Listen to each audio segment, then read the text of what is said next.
So for our next speaker, we have the Dean of Faculty of Creative Industries here, Dr. Monika Klein. Dr. Monika Klein is the Dean of Faculty of Creative Industries. Her master's in political and social sciences specialization in culture and a PhD in economics. For more than 20 years, she has worked in international environments in numerous research and implementation of projects connected to art and creativity. Give a very warm round of applause for Dr. Monika Klein. I hug as well. Thank you for hugging me because I needed this hug. Yes, very good. So the stage is all yours. Thank you very much. Thank you for having me here. It's a great pleasure. And also, you know, talking after such a great speaker. Finger crossed for me. So, have you ever actually wondered before how far we come with the education, in the modern education nowadays? From this Prussian educational system, Frontalunterricht approach, where the teacher is standing in front of you and pointing with the finger what you should learn, to this cutting edge of metaverse and holographic features. So the journey was nothing but extraordinary. We come from to this educational frontier right now. So how we come there? So first of all, someone had to have an idea. Then we had to name the idea and then to develop it, so make it real. So with this power in naming is so powerful that help us to bring the concept from the realm of imaginations to the reality, to the tangible things. So right now we will talk about my professor is a hologram. But before we start that, let's start with this very traditional question. Is it a bird? Is it a plane? No? Superman. Yes, it's a Superman. Who doesn't know? This man of steel who travels to the ice cave to talk with his holographic father, asking fundamental questions about the experience, about the ancient knowledge, about the wisdom. Star Wars. Or you've seen it, or you just pretend to have seen it, but you will not deny that the holographic was important features in this movie. So Princess Leia and Darth Vader traveled through this galaxy far, far away to communicate with the different kingdoms, with the different councils.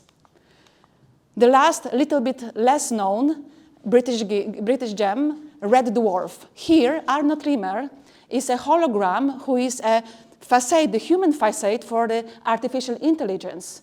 He gets this feature for giving the orders to the people, because otherwise they will not listen to him and he has to be in the space. So why I'm talking about all of that? So because all this hologram, they have a different purpose in this movie. So in the Superman, the hologram was a vessel of wisdom. In Star Wars, it was a bridge across galaxy. And in the Red Dwarf, AI with the human facade, so an active component. So as I said, to make things real, first, we need to name them. And when we name them, we are not merely labeling it, we are giving them life. We are reshaping our understanding of the world around us. We are creating the new world. And this is actually the concept that comes from Stanisław Lem's works. He is a Polish science fiction and philosopher, and he, by his imaginary description, inspired a lot of new inventors and scientists. So here it is. My professor is a hologram. But here is the kicker. It's happening now. Those science fiction examples are here. Picture this. Your new professor is a hologram. This hologram has knowledge, it communicates, teleports, interacts, and it's with you in the classroom. It doesn't matter if the classroom is on the other side of the world. Hologram can be historical figures. How do you do? Sharing academic perspective on events of the past.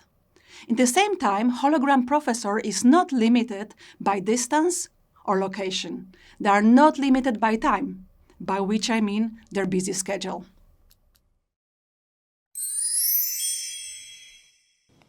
So as we see, there is no limit to our imagination. Technology was limited us, but not imagination. So we name it. Hologram in Greek means full picture. So with this name, we could design this three-dimensional reality, and we could log in this hologram everything and everyone. So someone could say, hey, isn't it a variation of this Frontalunterricht that we are, instead of the teacher putting the hologram? I would say rather not. Because here in BSBI, we are based our teaching on the pedagogical strategy. We are having this educational model developed by Professor Kouveliatis that is nothing but active learning. It's engagement of the students.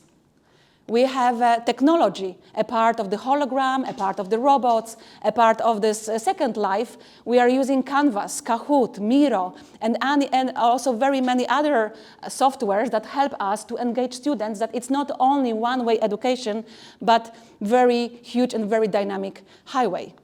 And last but not least, educational resources. We are not only basing our educational model and our pedagogy on the textbooks, on the academic articles, but we are using very many different educational resources. You all know we are using movies, we are using quizzes, we are using the group work. So what can I say? Why all these troubles? Yes, we could say, innovation is the lifeblood of education. But no, it's not true. We need to do that because it's a necessity. We need to cater different needs of our students. Our students are born in 20th century mostly, and they grew up in a completely different environment than we did. So the future of education is here in BSBI.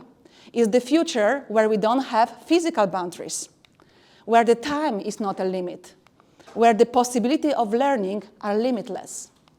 So the technology here in BSBI bridges the gap between space and time, where the students thrive and the professors connect. So we are expanding this human potential, unlocking creativity and a collaboration. We are unlocking exploration, and we are connecting the physical and virtual space. So what we are actually doing here in BSBI, we are facing the fifth industrial revolution, the sustainable coexistence between digital and real life, between universe and metaverse. So imagine, for example, medical training, where the students entering the room and they can practice their surgical skills on the holograms, and they can do that as long as they are master in that. Or, for example, in other education and training, where the hologram can be everything, starting from engine, but also students can travel over the world and all over the time, facing their historical features. In architecture, look at this. Right now, we had this 2D blueprints, but right now, architects can design in 3D, in holograms, in 3 dimensions. They can walk around their prints. They can see how they react, how they interact with the buildings, how the sun reacts with these buildings. It's unbelievable. Or shopping. Who doesn't like shopping?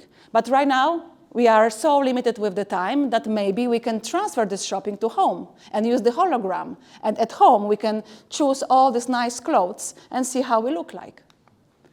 Environment and ecosystems. So look at this. With this 3-dimensional design, we can recreate ecosystems that doesn't exist anymore. Here we see some little dinosaurs getting out from the eggs. But we can also see what can happen with our world where we keep using the world as we are using it right now. This is the 2D right now, but imagine that you are there and you can see the distance, the perspective, this 3D design. Storytelling and art. So holograms open the completely new universe for the artists. They can design in 3D. They can perform, and as Professor mentioned before, using, for example, this Second Life, they can also put there their 3D features. Sports and training. This is the personal trainer, but imagine that also in professional sport, holograms can be used by the trainers. They can come back and see how the teams perform.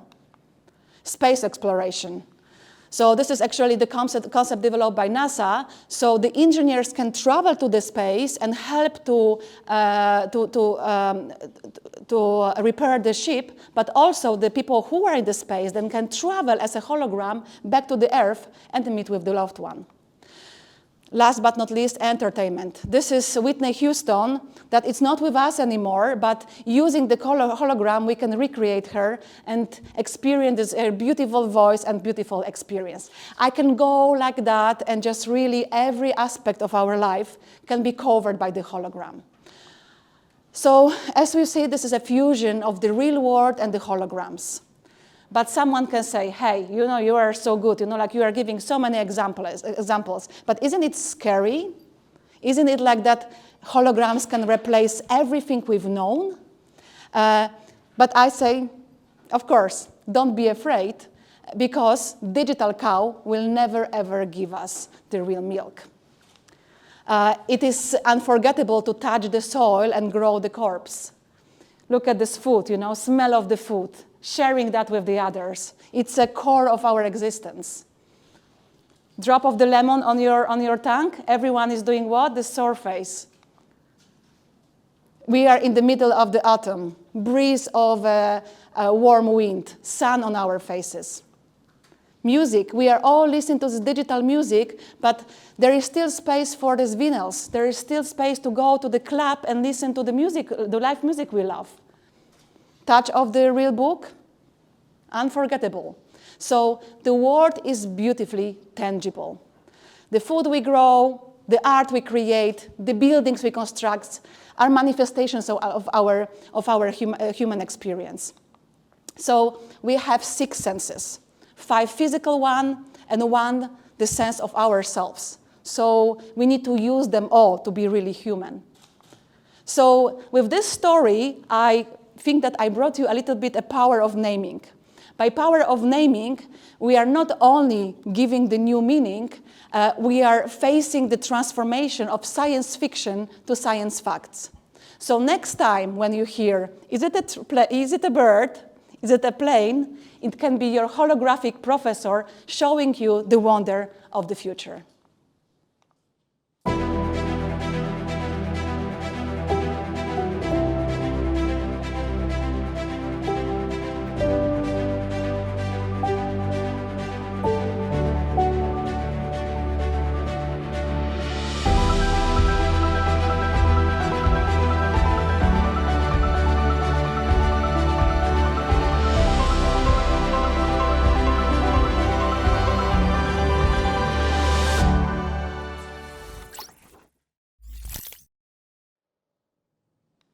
Thank you.